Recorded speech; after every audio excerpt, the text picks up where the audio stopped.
passou, né? E aí já estamos de volta aqui na Assembleia Legislativa para acompanhar o trabalho dos deputados estaduais, né, que aproveitaram também esse final de semana para visitar as suas bases, né? Muitos deputados, a gente viu, acompanhou pelas redes sociais, que promoveram festividade em homenagem ao trabalhador nos seus municípios, nas suas bases, né, homenageando aí essa categoria que sustenta, na verdade, o Brasil, né? O nosso país, com o seu trabalho, com o seu esforço, né? Com o seu capital, que é o trabalho.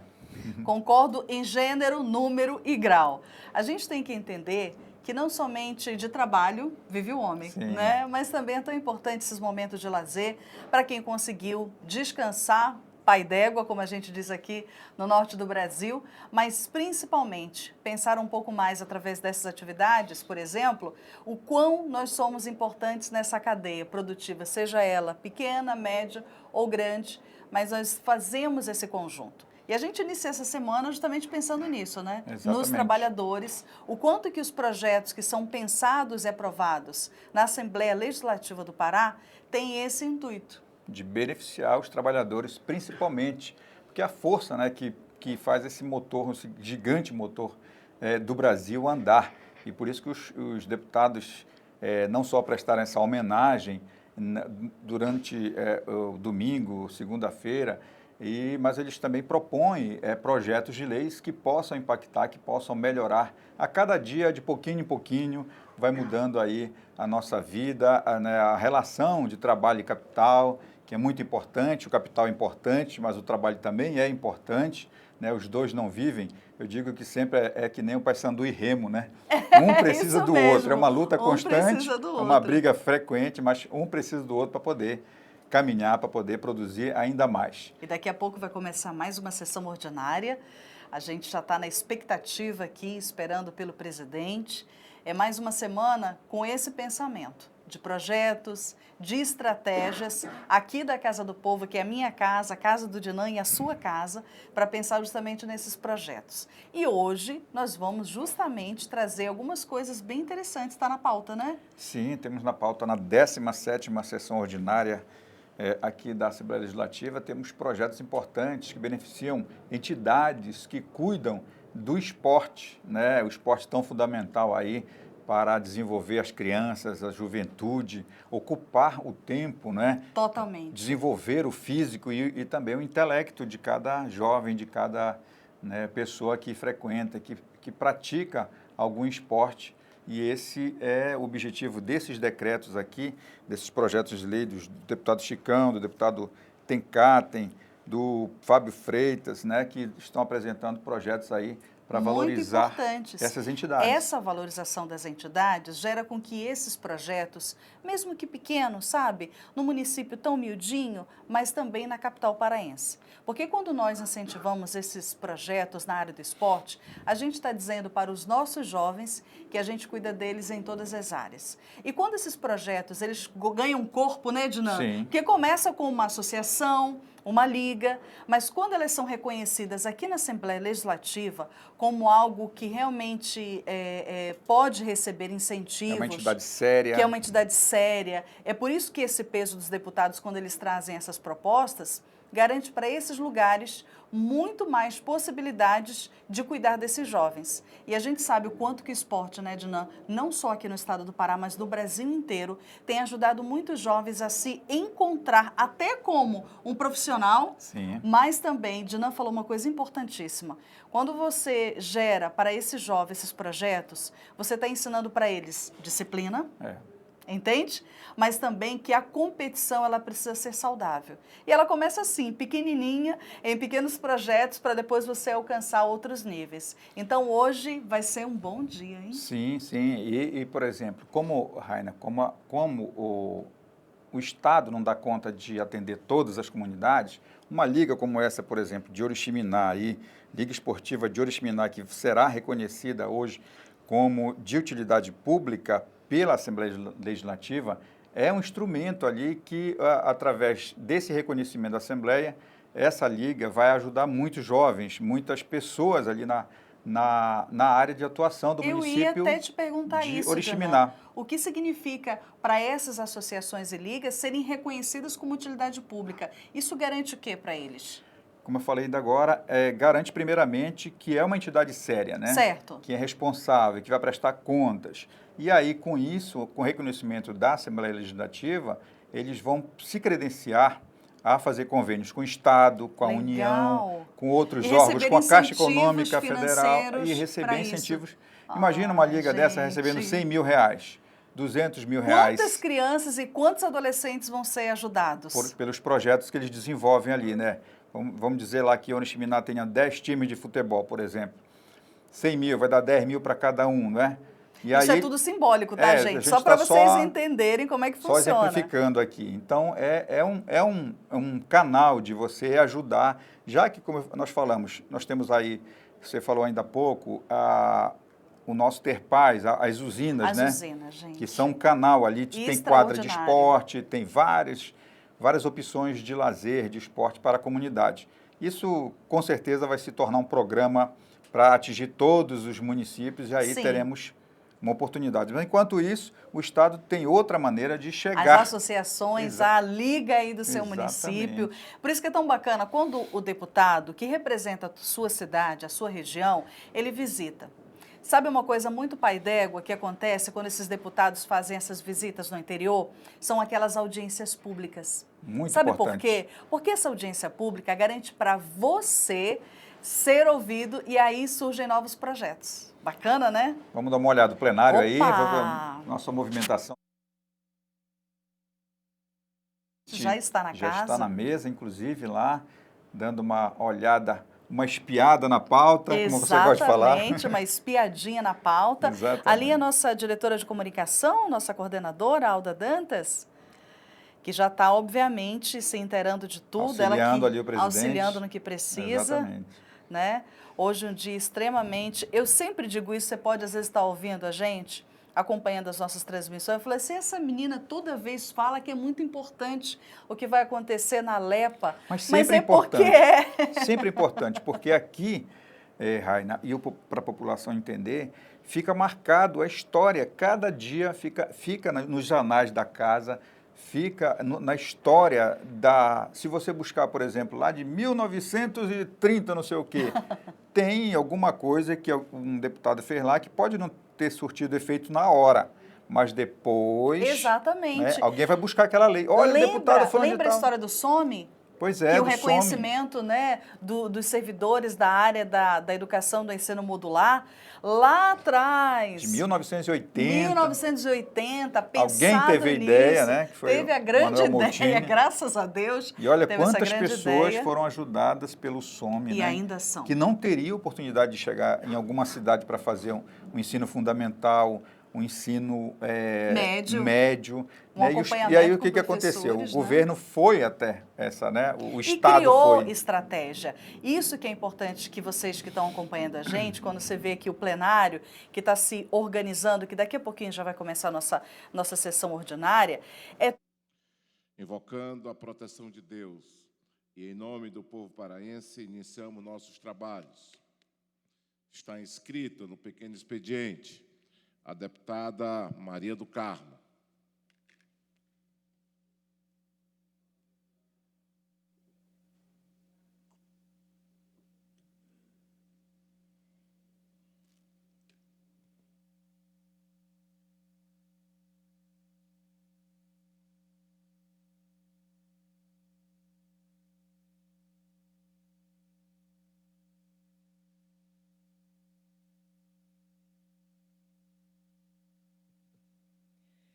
Bom dia, presidente Chicão. Bom dia, meus pares que encontram-se aqui. Bom dia aos que estão na tribuna. Bom dia a todos que nos assistem no portal da Alepa, na Rádio Alepa, na TV Alepa. Para mim é uma satisfação muito grande estar aqui nessa manhã de terça-feira para iniciar um debate, para repercutir o 1º de maio no Brasil e aqui também no estado do Pará. Após anos, vendo sua renda estagnada, os trabalhadores renovam suas esperanças com a volta da valorização do salário mínimo, uma valorização real do salário mínimo sob a liderança do presidente Lula. Presidente Lula, que começou a governar em janeiro, já é a terceira vez que aumenta o salário mínimo, o que deixa os trabalhadores renovados na sua esperança de que voltou a política de renovação do salário mínimo. E o que é o salário mínimo para as mulheres? Quero informar aqui a todos que para muitas mulheres brasileiras o salário mínimo é o máximo, deputado Bordalo, porque 40% das mulheres que estão no mercado de trabalho ganham salário mínimo. E desses 40%, 50% são mulheres negras e elas recebem apenas um salário mínimo. E pasmem vocês, além disso, 73% de todas as trabalhadoras rurais recebem um pouco, de todas as trabalhadoras do nosso país, recebem um pouco mais de 2 salários mínimos. Ou seja, a grande maioria das mulheres brasileiras hoje estão com o seu salário vinculado ao salário mínimo. E a grande maioria são mulheres negras. Então, para você ver que quando vem uma política de renovação, de fortalecimento do salário mínimo, as primeiras beneficiadas são as mulheres do nosso país. E aqui no estado do Pará não é diferente. A partir de agora, aliás, a partir do dia 1º de maio, a partir de ontem, o salário mínimo passa a ser R$ 1.320. E isso, para nós, é uma política de valorização desse piso nacional, que será sempre reajustado acima da inflação, porque o presidente Lula mandou para o Congresso Nacional que se torne lei que o salário mínimo sempre seja reajustado acima da inflação para que haja um ganho real. A medida beneficia não só aqueles que recebem especificamente o salário mínimo, mas também aqueles que cujos salários são pautados no salário mínimo. Esse efeito, ele é um efeito, como a gente chama de dominó, porque tudo vai mudar.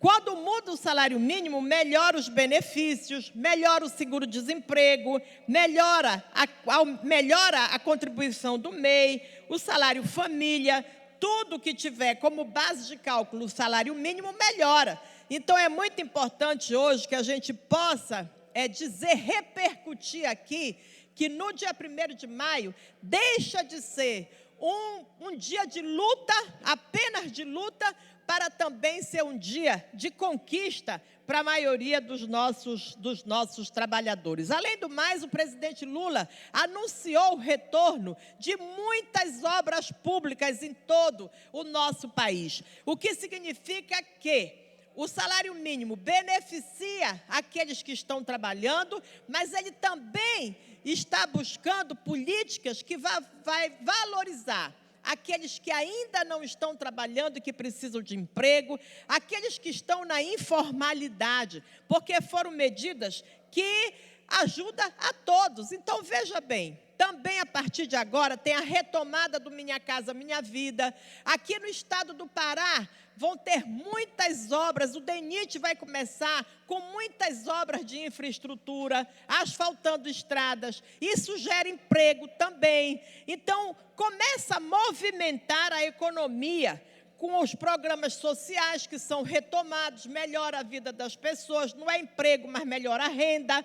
Com a melhoria da renda, circula riqueza. Então, tudo isso está como início de uma nova política a partir de agora de valorização, e isso é um compromisso de campanha política do presidente Lula. A valorização do salário mínimo, Um minuto para a deputada. Como eu estou inscrita ainda também no grande expediente, eu quero só informar a grande vitória dos trabalhadores que o salário mínimo vai para 1.320 e isso é só o começo. Muitos dizem é muito pouco, mas para quem não teve nenhum reajuste de salário mínimo nos últimos 5 anos, isto é muito. Isto é muito para quem ganha apenas um salário mínimo. R$30 é muito no orçamento das pessoas. Faz a diferença no seu dia a dia. Portanto, hoje eu vim aqui para repercutir este cumprimento de campanha do presidente Lula, aumentando com ganho real, mais uma vez, o salário mínimo. E volto nesta tribuna para falar de outro ganho muito importante, que é menos imposto para quem ganha menos. Obrigada, senhor presidente. Obrigado, deputada Maria do Carmo. Deputado Bordalo, Vossa Excelência é o orador seguinte, mas o pequeno expediente está terminando, a não ser que eu lhe chame em nome da liderança do PT. Vossa Excelência concorda, né? Então, o deputado Bordalo, em nome da liderança do Partido dos Trabalhadores, para usar a tribuna da casa. Senhor presidente, senhores deputados, senhoras deputadas, senhor presidente, eu dei entrada em um projeto de indicação solicitando ao governo do Estado, por meio da Procuradoria-Geral do Estado, que encaminhe projeto de lei a essa Assembleia Legislativa propondo a alteração do artigo 66A, caput, e parágrafo 1º, e revogar os parágrafos 1º e 2º do artigo 66B da Lei número 5.810, de 24 de janeiro de 1994, que, atenção, dispõe sobre o regime jurídico único dos servidores públicos civis da administração direta das autarquias e das fundações públicas do Estado do Pará. Nós estamos, com essa proposta, propondo alteração na jornada desses trabalhadores e trabalhadoras da nossa administração pública estadual, que tem pessoas com deficiência sob seus cuidados, ou o próprio funcionário seja uma pessoa com deficiência que necessite de acompanhamento especializado. Desta forma, será concedido horário especial, com redução de carga horária ao servidor público com deficiência ou servidor que tenha sob seus cuidados pessoa com deficiência, independentemente de compensação de horário e sem prejuízo à remuneração quando comprovada a necessidade. Eu acho, senhor presidente, que esta medida é mais do que justa. Eu estou, na verdade, com essa medida, propondo um aperfeiçoamento em uma lei que eu propus, que o governador enviou para cá e que foi aprovada apenas 1 hora de extensão possível na jornada destes funcionários públicos. Nós tivemos que aprovar 1 hora, mas é completamente inapropriado estabelecer 1 hora. Na verdade, você não pode controlar se uma terapia de alguém vai ser em 1 hora, ou vai ser em meia hora. E depois, mesmo que fosse 1 hora, o tempo de deslocamento, uma pessoa com deficiência precisa, muitas vezes, de cuidados especiais até para o deslocamento. Então, eu estou propondo com muito mais humanidade que em cada órgão essa negociação seja feita e flexibilizada esta jornada a partir do contexto em que ela está sendo concedida. Não uma regra geral que não consegue alcançar as diferenças que existem até entre as pessoas com deficiência. E um problema da lei anterior, que foi minha proposta que o governo enviou, e veio com algumas lacunas, é que a lei não alcança o funcionário público. Ele alcança o funcionário público que tenha sob seus cuidados uma pessoa com deficiência. Mas e quando é o próprio funcionário que é uma pessoa com deficiência e que necessita ter algum tipo de tratamento especial? Portanto, senhor presidente, eu peço que seja enviado esse projeto de indicação para estudo do Executivo. Eu tenho certeza que vamos receber uma acolhida, como sempre,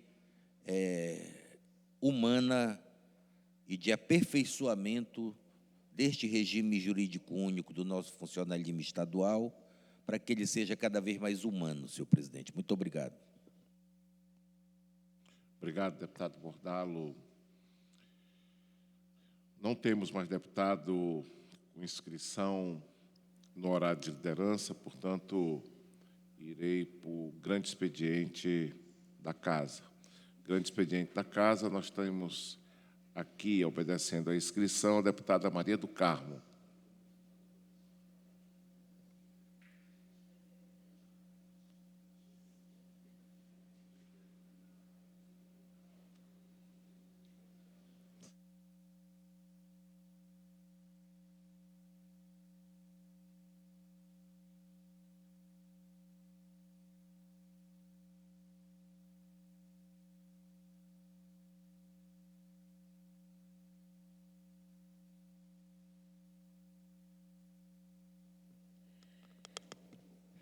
Senhor presidente, deputados, eu de novo.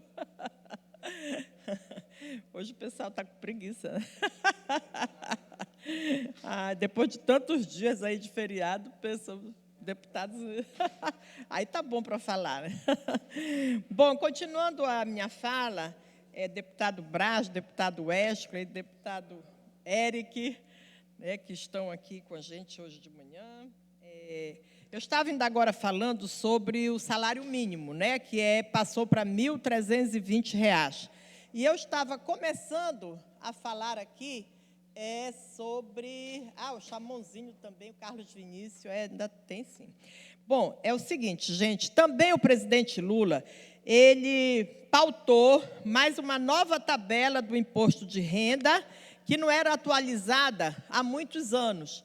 E agora, o que vai acontecer? Desde 2015, que a tabela do imposto de renda não era atualizada. Com isso, trabalhadores que ganham apenas um salário mínimo e meio passaram a ser obrigados a declarar imposto de renda. Houve esse descompasso, digamos assim, né? Porque, como não houve atualização, quem ganhava um salário mínimo e meio passa, então, a pagar imposto de renda. O que o presidente Lula fez? Ele corrigiu esse absurdo, essa tabela.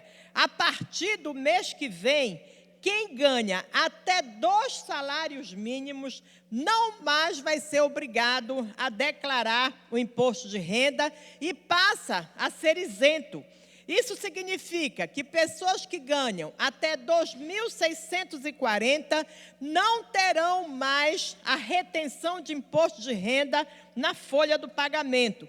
E nos próximos anos, a tabela será novamente corrigida até isentar quem ganha até R$ 5.000. Essa é a pretensão do governo federal, que nos próximos anos, quem ganha até R$ 5.000 não seja obrigado, fique isento e não seja obrigado a pagar o imposto de renda. Além dessas duas medidas, o Bolsa Família agora garante que trabalhadores e sua família não passem fome.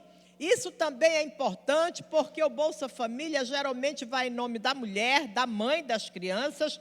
Então, só quem não quer conhecer a realidade continua achando que o Bolsa Família atende gente que não trabalha. Isso não é verdade. A verdade é que o programa ajuda especialmente, brasileiros que se desdobram para sobreviver e criar seus filhos. Muitos desses brasileiros são, na verdade, mães solo.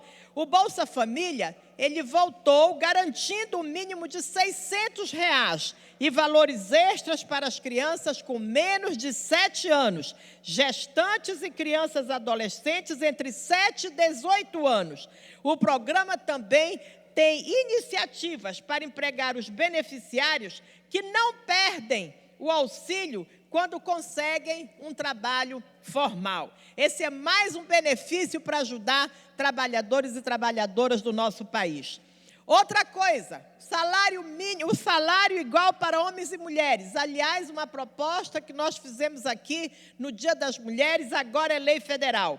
Ele foi o primeiro a ter coragem para mandar para o Congresso uma proposta de lei que torna obrigatório o pagamento de salário igual para mulheres e homens que exerçam a mesma função e têm o mesmo grau de formação. Porque essa é uma injustiça que as mulheres vivem, porque elas fazem a mesma coisa, têm a mesma qualificação, às vezes até melhor do que os homens, e infelizmente recebe 30% a menos do que os homens. E o presidente Lula teve coragem de mandar para o Congresso uma proposta que vai colocar de igual para igual homens e mulheres em se tratando de lei que torna obrigatório o pagamento de salário igual para homens e mulheres que fazem a mesma coisa. O piso da enfermagem agora também é uma realidade, e aqui nesse 1º de abril, os enfermeiros e enfermeiras tiveram muito a festejar com a conquista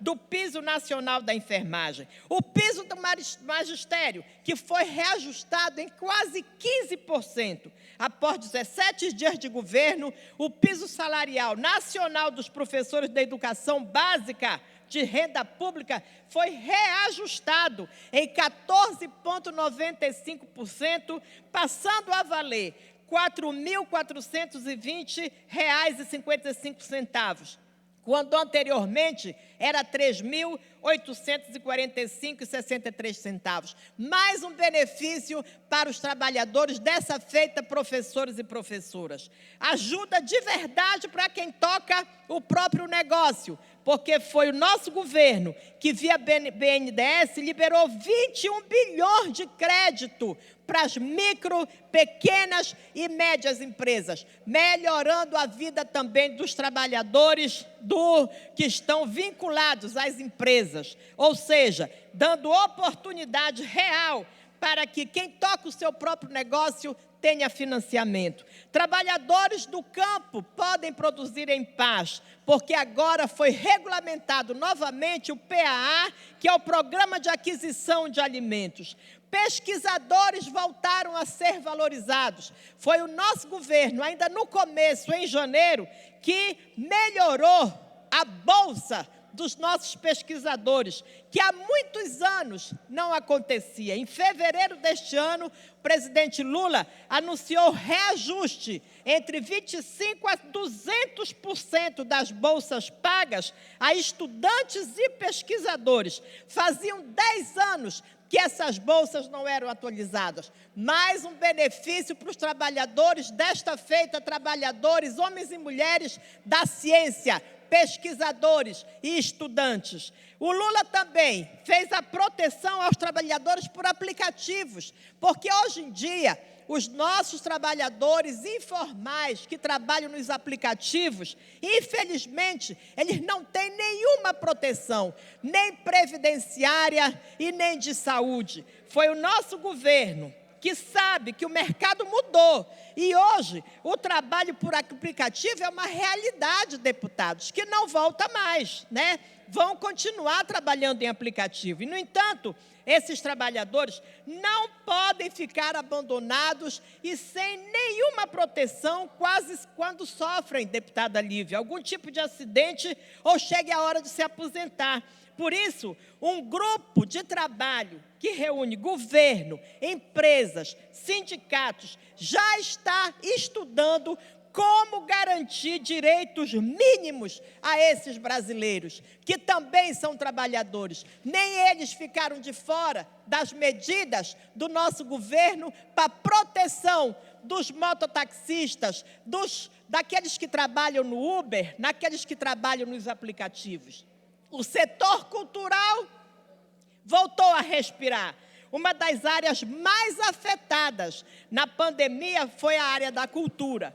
Os trabalhadores que atuam nesse setor foram muito maltratados nos últimos anos, pois agora os incentivos para a categoria voltaram com novas regras para facilitar o acesso a mecanismos como a Lei Paulo Gustavo, Aldir Blanc, Cultura Viva e a Lei Rouanet. O nosso governo, com a ministra Margarete Menezes, está fazendo com que os trabalhadores de cultura também possam voltar a ser reconhecidos e respeitados no nosso país. Como vocês estão vendo, não são só para trabalhadores e trabalhadoras o benefício do último 1º de maio, que deixa de ser um dia de luta, como sempre foi um dia de luta, mas que agora também seja um dia de conquistas, que realmente trabalhadores e trabalhadoras possam ter reconhecido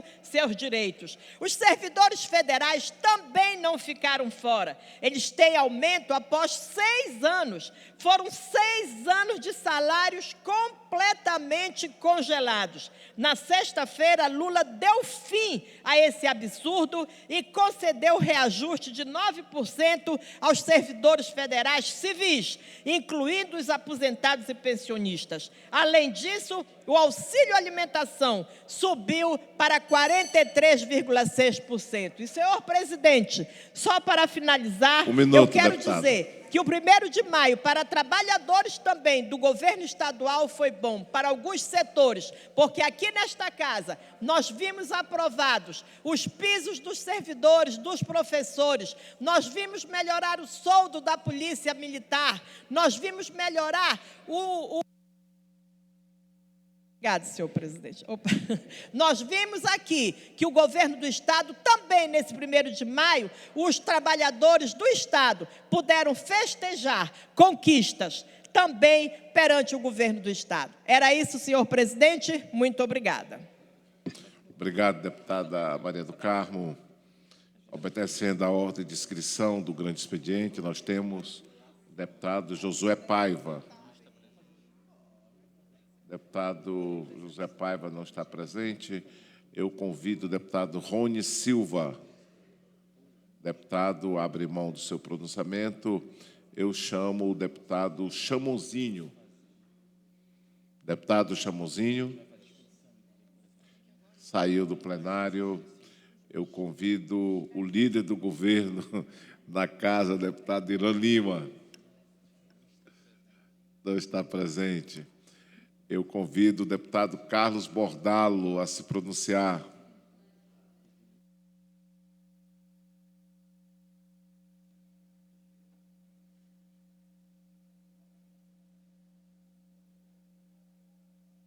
Senhor presidente, para o senhor ter uma ideia, a bancada do PT já falou só ela nessa tribuna hoje.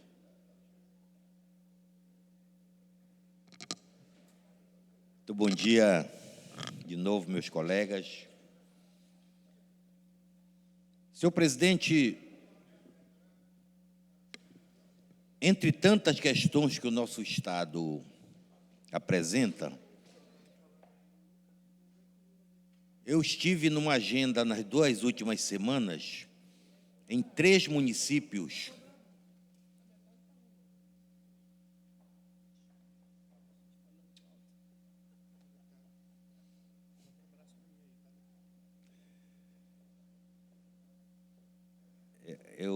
Eu só não proponho um cercadinho aqui atrás, porque o Bolsonaro esculhambou com os cercadinhos, com aquele cercadinho dele.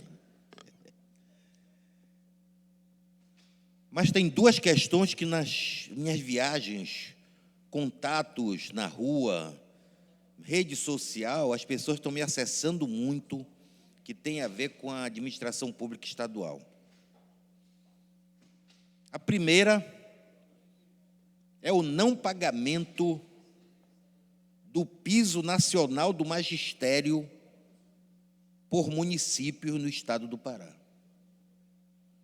A deputada Maria do Carmo há pouco se referia aqui a uma medida de justiça e de reconhecimento daquela que, não tenho dúvida, se constitui numa das mais importantes para a construção da sociedade brasileira como sociedade civilizada, democrática e desenvolvida, que são os profissionais do magistério, são os professores, são as professoras, são os trabalhadores das várias categorias que fazem a educação pública e privada, mas nesse caso estou falando da pública.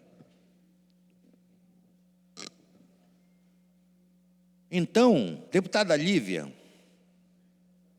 dia 11 de maio, nós vamos realizar uma sessão especial neste parlamento, já convocada por este plenário, sob a responsabilidade deste deputado, da deputada Lívia Duarte, do PSOL, e da deputada Maria do Carmo, também do PT, em que nós vamos nos debruçar acerca deste contexto preocupante da violência nas escolas. Aliás, senhor presidente, nós deveremos manifestar apoio à aprovação do PL das fake news. É um absurdo, deputado Chamonzinho, a mentira sendo instrumento de luta política.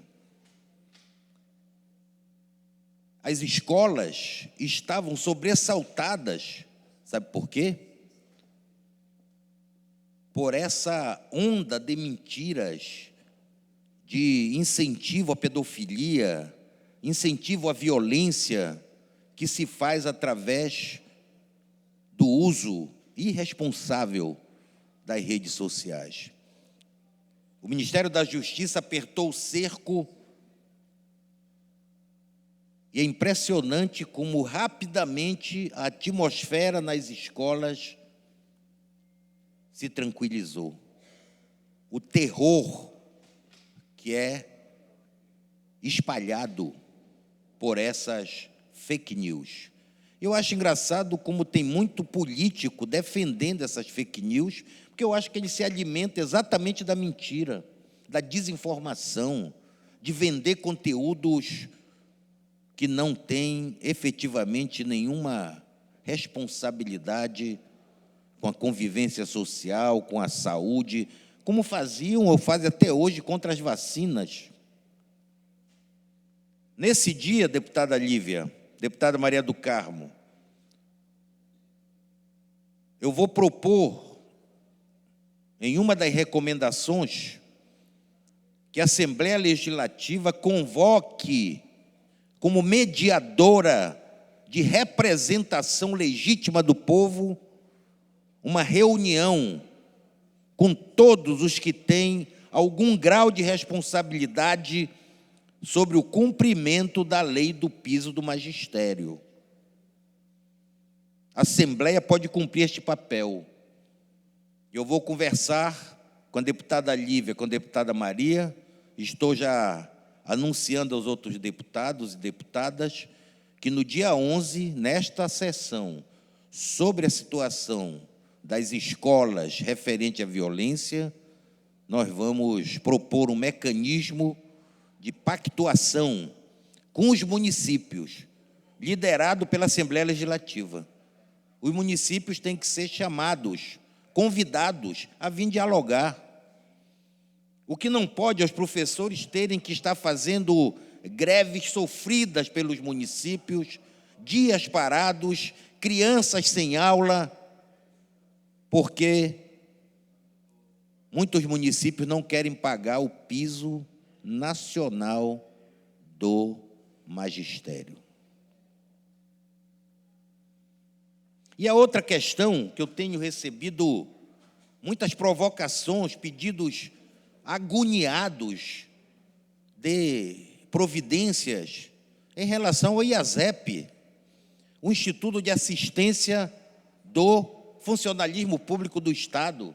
Presidente Chicão, não é possível mais. Essa casa tem que ter uma explicação. O que está acontecendo com o IASEP, presidente? As pessoas estão indo, através do nosso plano de saúde do funcionário público estadual, e os hospitais não querem receber porque o IASEP não está pagando. Consultas estão sendo desmarcadas porque o IASEP não está pagando. E está estabelecido um ambiente de muita intranquilidade, porque quando se refere à saúde, é uma situação que ultrapassa qualquer limite, deputado Braz. Ninguém consegue ter racionalidade quando tem um familiar, quando a pessoa está necessitando com urgência de um atendimento. Deputada Lívia, Vossa Excelência, que é vice-presidente da Comissão de Direitos Humanos, Defesa do Consumidor, da pessoa com deficiência, do idoso, da mulher, da juventude e das minorias. Olha o tamanho da nossa comissão, deputada Lívia. A gente devia ter 4 assessorias, nós só temos 2. Senhor presidente, o senhor podia dar uma assessoria para cada coisa dessa da nossa comissão. Não é verdade, deputado Braz? Mas, deputada Lívia, informando Vossa Excelência que eu já encaminhei em caráter de urgência para a equipe, a doutora Priscila Souza, que é a nossa coordenadora, para que convoque imediatamente uma reunião de trabalho com o IASEP, pela Comissão de Direitos Humanos, para tratarmos sobre a crise do IASEP. Vamos ver o que é que está acontecendo, vamos ver o que nós podemos ajudar. E, deputada Maria do Carmo, o funcionalismo público estadual precisa, nesse momento, da nossa ajuda. Mas uma parte, a minha colega de bancada, com todo orgulho, a nossa querida Maria do Carmo. Deputado Bordalo, deputado Chicão, nosso líder, Irã, que deve estar chegando, mas seria muito bom a gente sentar para conversar realmente sobre o IPASEP. Eu acabei de receber de Santarém eles decidiram entrar na justiça, o sindicato, os médicos, os usuários, porque o pessoal da Polícia Civil, eles resolveram em Santarém entrar na justiça porque está um absurdo. Lá em Santarém, eles não têm consulta mais, eles não têm, se eles precisam de alguma coisa, eles têm que vir em Belém, até aqui, porque os serviços não estão mais, os médicos estão saindo. Então, nós queremos ajudar. Eu quero também me colocar à disposição para conversar, porque um instituto como esse, tão importante, né, e que atende a todos os nossos servidores públicos estaduais, precisamos ver o que é que falta, se falta um aporte de recursos, se falta gestão, porque às vezes é gestão também, né? Porque não pode o governador ser questionado com relação a isso.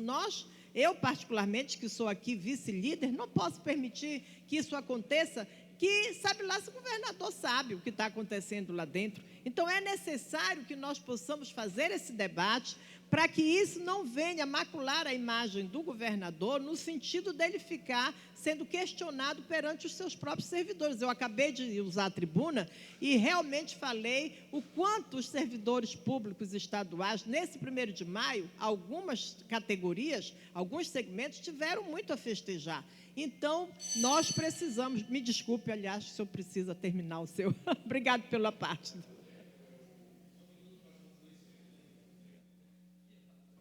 Um minuto, deputado. Então, senhor presidente, são 2 questões que eu pretendo, nos próximos dias, me dedicar, além de tantas outras, porque são de urgência.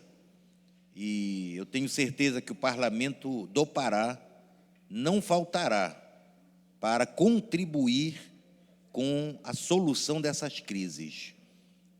O povo paraense tem em nós, os deputados e as deputadas, a esperança deles. E nós temos que cumprir nosso dever e o cumpriremos. Muito obrigado, senhor presidente. Lhe devolvo a palavra. Obrigado, deputado Bordalo. Eu convido o orador seguinte, o deputado Gustavo Cefé, mesmo não se encontra em plenário. Eu convido o deputado Martinho Carmona, que também não se encontra. Eu convido o nosso prefeiturável Wesley Tomás a se pronunciar. O deputado abre mão do pronunciamento. Eu convido a nossa querida deputada Lívia Duarte a se pronunciar.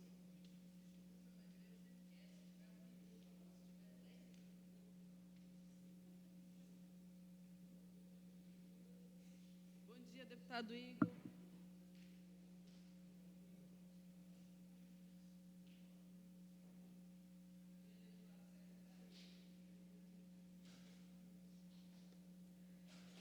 Bom dia, deputados. Bom dia, deputada Maria do Carmo, que está aqui no plenário. Queria também dar bom dia e uma boa semana de trabalho depois desse feriado do Dia do Trabalhador, a todos os trabalhadores e trabalhadoras aqui da LEPA, pessoal da taquigrafia, pessoal que nos assiste, acompanha o vídeo. Quero iniciar agradecendo a receptividade que tive no Sudeste, Sul-Sudeste do Estado, nesse final de semana, deputado Braz. Como diria minha mãe, a gente, quando descansa, carrega pedra, né? Então, queria agradecer a receptividade que tive durante esses 4 dias nos municípios que visitei, e queria agradecer especialmente ao município de Itupiranga, que é a minha maior votação fora da capital. Já falei aqui algumas vezes, é o município da família dos meus pais. Eu me sinto muito em casa, passei muitos meses na cidade, quando criança, adolescente, adulta. Então, queria agradecer demais a receptividade de Itupiranga, dizer que foi muito agradável a recepção, muitos jovens, muitas mulheres, dezenas de categorias, deputado Bordalo. Uma em especial me chamou a atenção e acho que nós temos que encaminhar, deputado Bordalo e Priscila, pela Comissão de Direitos Humanos. Nós tivemos 2 deputados, inclusive licitando, porque também me falaram: olha, Lívia, a gente quer contigo e com o Bordalo, então já vou falar, já vou licitar daqui, antes da gente conversar embaixo. Eu recebi em Itupiranga 2 comissões de representantes dos povos originários. Uma dos Paracanã, aquela aldeia que todo mundo sabe, e talvez seja até polêmico aqui na LEPA, mas aquela aldeia que fica ali na estrada entre Itupiranga e Repartimento, onde eles estão isolados. Nós tivemos o acompanhamento do Ministério Público quando das eleições, porque eles não conseguiram sair para votar. Foi uma das aldeias no Brasil que ninguém votou. Nós precisamos, deputado Bordalo, ali, de algo na atenção de segurança daquele povo. Nós tivemos, nos últimos 15 dias ali, eles contam 3 atentados, um quase com uma vítima fatal. A FUNAI e a Força de Segurança Nacional está acampada aos arredores da aldeia, e eu acho que nós temos que fazer uma movimentação no sentido de garantir e discutir a segurança desse povo. O outro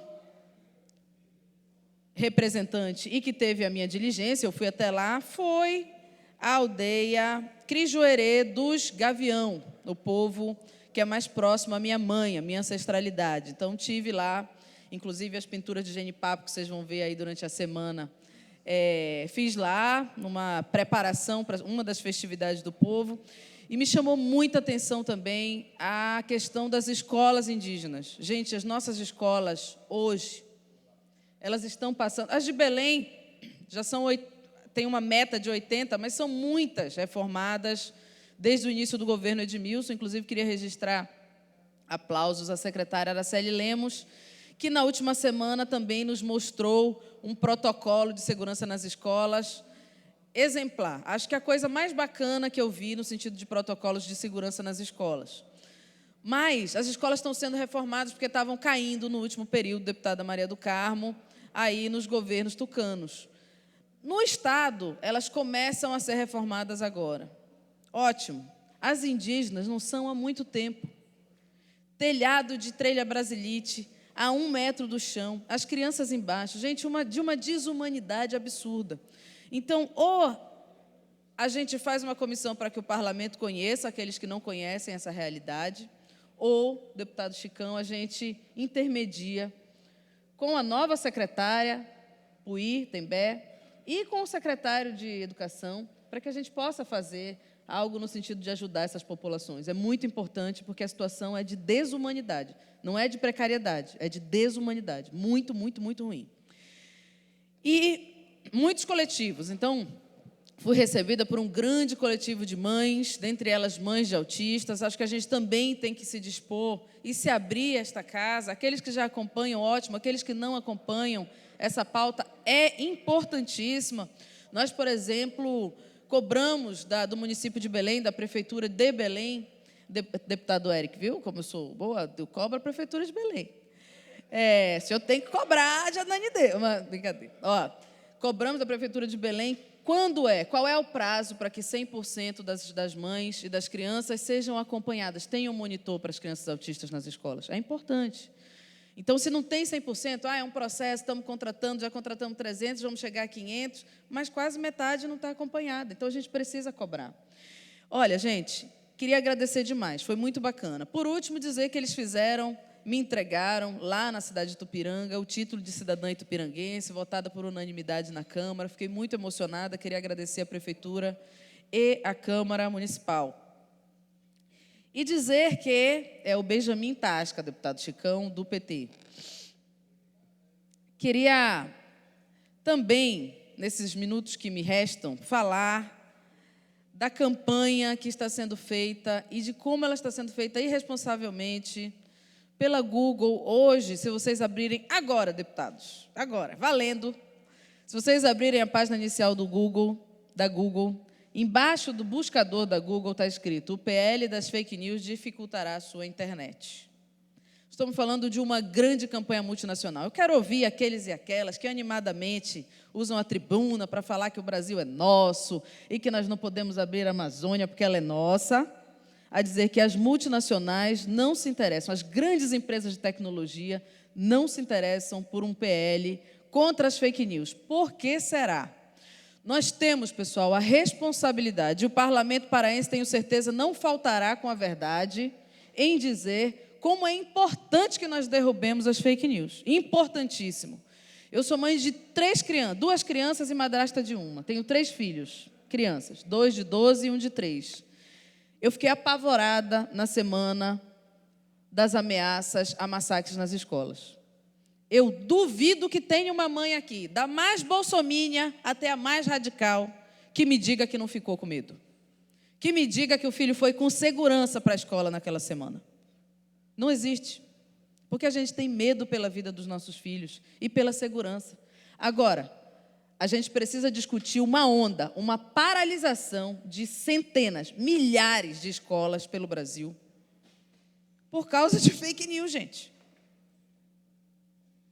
Por causa de uma onda de gente que domina os meios eletrônicos. Gente, tem coisa tão absurda que eu não consigo nem discutir. Olha, deputado Igor Normando, secretário agora, tinha uma fake news no final do ano passado, seja bem-vindo a esta casa sempre, que dizia que cada vez que você adota um cachorro, você manda uma criança para a rua. Tinha uma fake news que dizia que o deputado Jean Willis, na época, queria mudar a Bíblia por projeto de lei. Tinha uma fake news que dizia das tais mamadeiras que iam ser distribuídas pelo PT. Gente, nós temos que levar isso a sério. Nas eleições a gente ri, a gente usa, mas isso é muito sério. E isso é um problema de segurança também. Isso é um problema de soberania também.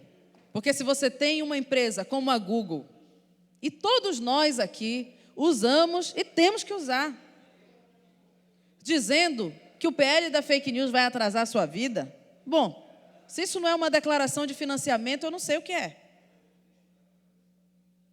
Nós temos que discutir a soberania do Brasil com responsabilidade contra as fake news, contra mentiras. Mentira. O vulgo potoca. Ou você é deputado da verdade, ou você é deputado do bem, ou você é cidadão de bem, ou você é da mentira, pessoal. Não tem como ser as duas coisas. Contra o projeto das fake news, contra as fake news e a favor do projeto. Nós temos que discutir esse projeto e temos que fazer com que esse projeto seja a discussão do parlamento hoje, os parlamentos municipais, os parlamentos estaduais e, sobretudo, nas casas nacionais, onde eu quero ver a discussão ser feita com qualidade e quero ver o Brasil livre das fake news. Por último, viva os trabalhadores e trabalhadoras que nós comemoramos ontem, no último 1º de maio, e que seja para nós sempre uma data a pensar naquilo que nós podemos conquistar. Não só tomar uma gelada lá em Mosqueiro, mas pensar naquilo que nos aviúta dia após dia e que nós podemos conquistar. Vamos à luta. Obrigado, deputada Lívia. Eu convido, no horário do grande expediente, a se pronunciar o deputado Nil, Coronel Nil.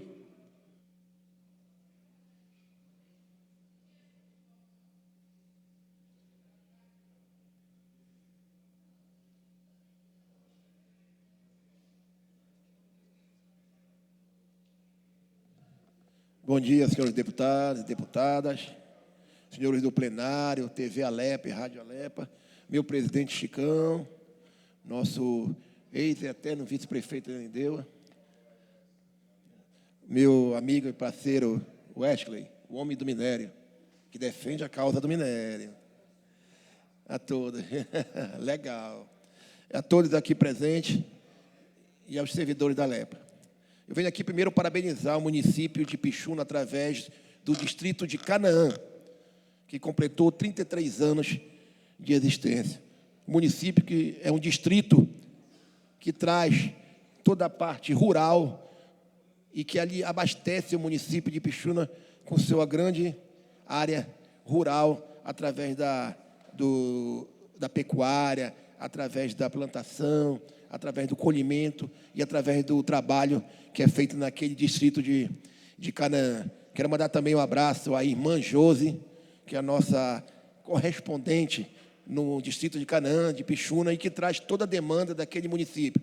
Estaremos em breve lá para fazer uma grande reunião, uma ação social, para trazer políticas públicas não só para o município de Pixuna, também para o distrito de Canaã.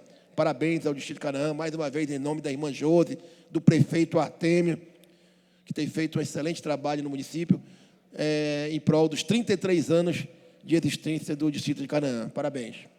Também venho aqui também, tivemos aí dia 1º, o Dia do Trabalho, o Dia do Trabalhador, e em nome de todos aqui presentes, eu mando um abraço a todos aqueles trabalhadores que labutam no dia a dia, que saem de casa para poder produzir, trazer o sustento da sua própria família e também manter o nosso estado, nosso município, nosso país através do trabalho.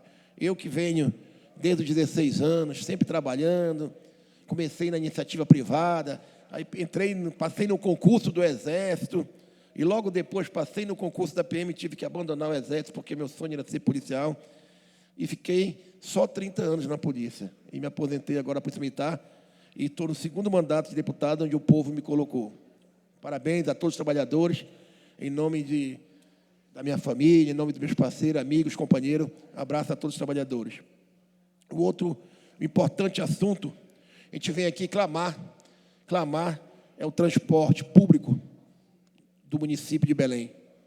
Onde nós vamos fazer visitas, reuniões, tem recebido bastante reclamações sobre o nosso transporte público. Aquele que vai para o Outeiro, aquele que vai para os bairros afastados, que transporta no dia a dia, que sai às vezes de casa cedo para o trabalho e já pega uma situação estressante, ônibus velho, sem ar-condicionado, sem o total segurança necessário. Às vezes, no caminho, o ônibus dá o prego, tinha uma situação de ônibus sair o eixo, o eixo do ônibus saiu da parte do ônibus, causando até acidentes graves. Então, onde nós vamos, a reclamação do transporte de Belém. E tivemos aí a informação, a notícia aí do prefeito Daniel, em Ananindeua, que lançou aí um desafio, está lançando um edital de ônibus com ar-condicionado, com Wi-Fi, inclusive também com, aos domingos, a isenção tarifária. Então, se der certo, esperamos que dê, seria o embrião para os outros municípios fazerem, principalmente o município de Belém, que carrega isso, não é só por agora, já vem carregando isso por 20, 30 anos. Desde criança, quando eu ia para o meu colégio, já começava a ter dificuldades. E se nós sanarmos os problemas agora, lá na frente se torna-se impossível se resolver o problema de transporte dentro do município de Belém. Então, parabéns ao prefeito, meu amigo, parceiro, ao prefeito de Ananindeua, leve esse abraço, que aqui quando tem que falar, parabenizar, tem que parabenizar, meu amigo. Não existe negócio de A e B, não. O cara acertou, o cara errou, vamos para cima dele. E assim que tem que ser feito.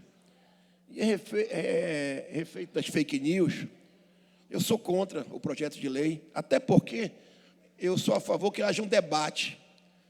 Isso é uma coisa que é muito séria, você coibir o direito de liberdade de expressão. Existem pessoas que usam a internet para lado negativo, para o crime, existe. Mas precisamos debater com calma, com tranquilidade. Não é chegar com um projeto que beneficia eu, ao meu grupo, e jogar e ter que ser aprovado. Então, eu sou contra o projeto de lei, espero que vá para as comissões, que seja debatido pausa a pausa, chame os órgãos responsáveis, chame a comunidade, a sociedade civil, e, através de todas essas ações, se saia um projeto de lei federal para atender a toda a demanda sem acabar com o direito de liberdade de expressão e liberdade de imprensa. Esse projeto, olhando ponta a ponta, ele extingue alguns pontos necessários. Como nós tivemos aí algumas empresas de comunicações sendo fechadas. E o sigilo da comunicação é muito importante. Então, e outra coisa, a segurança escolar nada mais é do que o atendimento dentro da escola, tirarmos da escola qualquer tipo de ação que não seja educar o aluno. A educação escolar, lá, a grade curricular, tirar de lá de dentro isso. Que o crime está saindo, a maioria de dentro da escola. É aquelas crianças que, por algum motivo, por algum problema, ou psicológico, ou familiar, ou alguma falta de uma coisa que está trazendo essa criminalidade. Então, precisamos, sim, atacar dentro da escola, trazer medidas de segurança com a segurança pública, porque se não tiver a internet, e ele tiver determinado que ele vai fazer alguma coisa, ele vai fazer. E a mensagem vai chegar através de uma carta, de uma comunicação, de um grupo. Não é as fake news que está trazendo o grande número de ações dentro das escolas. Até porque nós temos essa estatística e acompanhando de perto, estamos juntos, agora todos os procedimentos estadual e a nível federal, e sabemos que não chega a 12% o nível de ações dentro das escolas que vieram da internet. Então, o meu pensamento, o deputado Coronel Nil, pensa que precisamos, sim, debater muito, trazer iniciativa privada, trazer opinião pública, para poder fazer um projeto redondo e, sim, abraçarmos a causa e irmos todos juntos, pais, mães, filhos, homens, mulheres, para a aprovação do projeto que cria a regularização das redes sociais. Inclusive, estou aqui, vou ter uma comissão sobre a ideologia nas escolas e o crime cibernético, que é um projeto que é de um doutorado, doutor Ximenes, que fez em Portugal, que é muito importante, cria uma cartilha sobre isso. Ele ensina os alunos nas escolas, que é importante a gente atacar lá, desde baixo, no ensinamento, que é cultural. É igual aquele jeitinho do brasileiro, que é culturalmente nós temos que acabar. Ele quer estar na fila e vai furar a fila, tem que ter o jeitinho do brasileiro. Isso é cultural, tem que atacar isso através das escolas. E o outro ponto mais importante que eu tenho que falar aqui, eu quero parabenizar o meu amigo Coronel Ulisses, do Acre, deputado federal, que tinha uma ação na Justiça que já estava há mais de 30 dias parada no gabinete do ministro Alexandre de Moraes, que era a liberação dos patriotas. Os patriotas que estavam presos em frente aos quartéis. Eles não foram presos na ação em Brasília, estavam presos em frente aos quartéis. Era no Acre e aqui no Pará, em frente ao 2º BIS. E essa ação judicial dos advogados estava parada na mesa do Alexandre de Moraes. E o deputado federal Ulisses, que inclusive é da minha academia de polícia, somos da mesma turma de polícia, Tive com ele há 15 dias atrás, conversamos sobre esse patriota, e ele falou que ia abraçar essa causa e ajudar. E, por sorte, foi aberta uma agenda do Alexandre de Moraes e atendeu o deputado federal Ulisses. E no mesmo dia, depois da conversa do deputado, houve a soltura dos patriotas, agora sexta-feira, e de Belém deve estar chegando agora e ser solto. Então, aqui ele diz, concedo a liberdade através do requerimento formado por doutor advogado, né? E cita as pessoas do Acre, que são Alain Fonseca, até o seu Silas, e vem custodiar também no estado do Acre. E cita os do Pará, que é o André Natalino, a Lília Maria, o Manuel Quintino, o Manuel Rodrigues Carvalho e a Marcele Silva Lima. Tá? Então, ele aqui cita esses, encaminha os processos para o Tribunal de Justiça do Estado do Pará.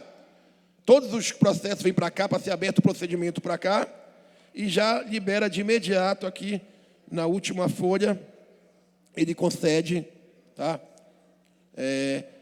a liberdade provisória e comunica aqui, assinado Alexandre de Moraes, 27 de abril de 2023. Então, parabenizo aí o deputado Ulisses pela excelente atuação junto ao ministro Alexandre de Moraes, defendendo, só um minutinho, por presidente, defendendo esses patriotas que estavam presos há mais de 30 dias. Obrigado, presidente.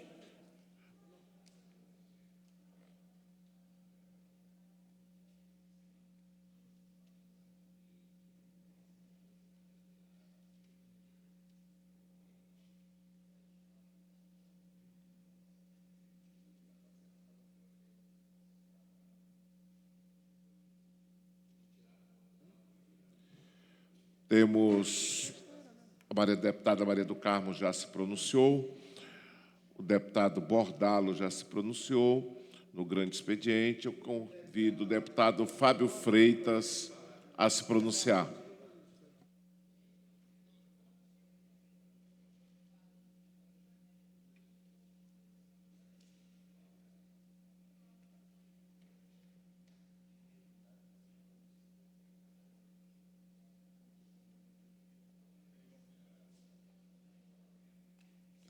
Vamos lá. Bom dia, senhor presidente, nobres deputados, servidores da casa, TV Alepa, quem está na galeria. Tenho aqui 3 discursos para falar, mas gostaria de falar principalmente esse, que eu venho de Brasília, quinta-feira estive lá, né, a respeito das nossas BRs. Venho trazer à atenção desta casa um assunto que tem afetado diretamente a vida dos brasileiros e paraenses aqui. A situação é preocupante das rodovias federais e inaceitável que tenhamos estradas em condições precárias que colocam em risco a vida dos usuários e prejudicam o desenvolvimento do nosso país. Não é novidade para ninguém que muitas de nossas rodovias estão em situação deplorável. Buracos, falta de acostamento, sinalização deficiente e ausência de manutenção são apenas alguns dos problemas que encontramos nas estradas que cortam o país de norte a sul, de leste a oeste, em especial aqui no estado do Pará. A falta de manutenção das rodovias não prejudica somente o acesso ao serviço e o deslocamento de pessoas, como também o transporte de mercadorias, né, escoamento da produção, aumentando assim os custos dos produtos e comprometendo a economia do país. Não podemos ignorar este problema. É urgente que o governo federal tome medidas efetivas para garantir a segurança dos usuários das rodovias e melhorar a infraestrutura das estradas, como o governo aqui do estado, o governador Helder, fez nos 4 anos 1.500 quilômetros de malha rodoviária, né? E falar aqui para vocês, é urgente que tome-se essa medida efetiva e garanta segurança para melhorar a infraestrutura das estradas. Por isso, nós fomos lá no DENIT, quinta-feira, discursei aqui na terça ou na quarta, na quinta já estive em Brasília, com o apoio do nosso presidente Chicão, e falamos sobre várias BRs do Estado do Pará, e também falamos algumas ideias, sugestões, que eles pediram nosso apoio. E eu quero mostrar para vocês aqui uma planilha oficial lá do DENIT. E eu vou falar para vocês o que vai acontecer e os seus valores, ok? Está aqui, ó. Vamos lá? Primeiro aqui, construção do trecho rodoviário da divisa da PA com Tocantins. Investimento, 143 milhões. Construção do trecho rodoviário Altamira-Rurópolis. Investimento de 188 milhões. Construção do trecho rodoviário divisa do Mato Grosso com Pará, Santarém, BR-163, 84 milhões. Construção do trecho rodoviário Novo Repartimento Tucuruí, um sonho que nós temos, que eu já fiz lá várias manifestações. Um trecho que é abandonado, está na terra, está na lama, está na poeira no verão. Um investimento de quase 36 milhões. Construção do trecho rodoviário, outro sonho, meu amigo deputado Renato, lá de Viseu Bragança, até onde cabe o governador Helder fez a PA. Dali para frente, aonde o ônibus caiu, né, com as pessoas que saíram pela janela, um orçamento de 64 milhões para aquela construção. Castanhal, Santa Maria, trevo de Salinópolis, 88 milhões. Construção de terminais fluviais, é pouco, mas é um investimento bom aí nas adequações que deve se adequar ao Marajó e à Calha Norte, 2 milhões de reais. Conservação e recuperação de ativos de infraestrutura da União, 580 milhões. Total, fora o que já está inscrito, 1 bilhão e 600 milhões. Se é governo A, se é governo B, eu já falei nessa tribuna. Está olhando para o povo, somos a favor. Como a PL da fake news, nós somos totalmente contra. Nós, republicanos, somos um partido conservador, ok? Vamos lá. Ontem estive na abertura da AgriShow, que foi feito lá em Ribeirão Preto, aonde é a feira do agronegócio internacional, a capital do Brasil. E eu gostaria de falar para os senhores o que aconteceu lá, né? Teve um fato histórico lá, estranho, que ia ter uma abertura com a presença do ex-presidente Bolsonaro e foi cancelada a abertura. Teve um momento lá, mas eu não fui por causa de A, B ou C. Eu fui entender como que é a AgriShow, para que a nossa Copernorte, que vai ter agora, no final do mês, lá em Paragominas, seja um case de sucesso, sendo exemplo também para o Brasil e para o mundo. E eu vou convidar a todos os deputados para se fazerem presentes. A feira que nós fomos é a maior feira de agronegócio da região, né? Um momento histórico que nós fomos lá ver, entender, para trazer para cá. Interessante, eu vi lá várias coisas que aqui no estado não tem. Trazer para cá, né? Eu vi lá vários tratores que aqui custa 250 mil reais, eu vi lá por 100 mil, por 120 mil. Não estou falando aqui sobre valores, estou falando sobre negócio, lucratividade, para que o produtor rural ele venha pegar o seu recurso e aplicar de uma forma melhor para gerar mais emprego, mais renda e assim colocar a comida nas nossas mesas. Lá nós ficamos mais perto dos produtores rurais da nossa região, que vai ter aqui na Copernorte, além de ter a presença de empresas destaques. Aqui vai ter a Show Agro. Então, vou falar para vocês aqui em 3 minutos o que vai acontecer lá, tá bom? Vamos lá. Atenção, Paragominas, Nordeste Paraense, Estado do Pará. Vai ter o Show Agro 2023, a maior feira de agronegócio da região norte, que será um momento histórico para o desenvolvimento econômico do nosso estado. nós estaremos mais perto dos produtores rurais da nossa região, além de ter a presença de empresas de grande destaque no setor. O principal objetivo do evento é promover o reconhecimento do agronegócio e cooperativismo pela sociedade paraense, a partir de importantes relações comerciais e muita troca de conhecimento entre o setor, e o evento é organizado pela Coopernorte, cooperativa agroindustrial de referência na nossa região. O Show Agro vai acontecer agora, dia 24 a 27 de maio, na unidade 1 da Coopernorte, na cidade de Paragominas.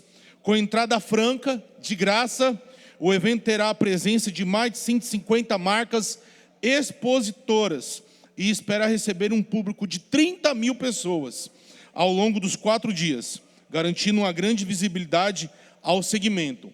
O AgriShow, para entrar, R$ 70, aqui de graça. Durante a feira, estarão presentes empresas, diversas atividades relacionadas ao agronegócio.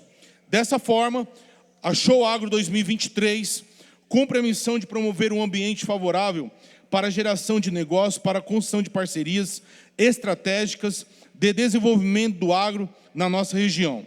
Concluo dizendo que o agronegócio está presente no nosso dia a dia, da plantação ao resultado final que chega à nossa mesa. Percebe-se que o agronegócio no Brasil tem sido o propulsor da economia, mesmo em tempos difíceis, como na pandemia. É um setor de extrema importância para o desenvolvimento socioeconômico do nosso país. Tenho ainda um minuto para falar. Acredito que todos nós, como representantes do povo, devemos prestigiar a programação, deputados, para conhecer mais de perto esse segmento, ouvir as suas demandas e assim propor políticas públicas que sejam coerentes com as necessidades desses homens e mulheres que lutam todos os dias pelo desenvolvimento do Pará.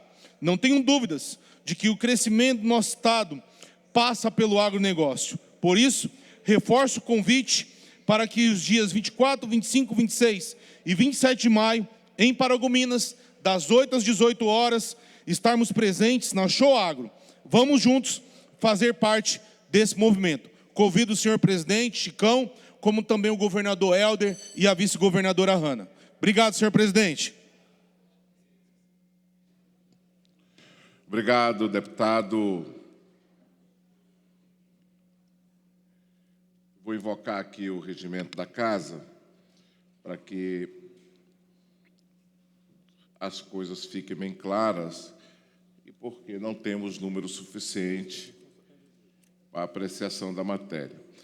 Diz o regimento, no seu parágrafo 10º do artigo 114, que se não houver mais deputado para usar da palavra, o presidente declarará encerrado o grande expediente. Portanto, eu declaro encerrado o grande expediente. Feito isso, o artigo 115 diz o seguinte: terminado o grande expediente, pelo esgotamento de tempo, às 10 horas e 45 minutos, ou antes desse horário, por falta de orador, passar-se-á a deliberação parlamentar compreendida pela discussão e votação das matérias constantes da ordem do dia, durante 1 hora e 45 minutos, depois de constatada pelo presidente, por meio do sistema eletrônico, a presença em plenário da maioria absoluta dos deputados. Portanto, nós não temos a maioria absoluta dos deputados, que seriam 21 deputados, para continuarmos a apreciação da matéria. No parágrafo 1º diz o seguinte: um novo pedido de verificação de quórum só poderá ser formulado por qualquer deputado se alguma matéria for colocada em votação. No parágrafo 2º do artigo 115, diz: na verificação de quórum, o presidente determinará a atribuição de faltas aos ausentes para os efeitos legais. Portanto, eu recomendo e autorizo a mesa a passar para o setor pessoal da casa, diante da lista de frequência dos deputados ausentes, o desconto, portanto, as faltas nos deputados com desconto em seus respectivos salários. Dito isso, a pauta de hoje fica para amanhã, justamente porque não temos deputados para apreciar a votação. Reforçando, estou autorizando a assessoria da Casa, o Departamento Pessoal com o setor financeiro, a fazer o desconto dos subsídios dos deputados ausentes nessa Casa. Nada mais havendo a tratar, convoco as senhoras e senhores deputados para a sessão ordinária do próximo dia 3 de maio, a hora regimental, seguida de tantas quantas sessões extraordinárias forem necessárias, para a deliberação da matéria em pauta e declaro encerrada a presente sessão.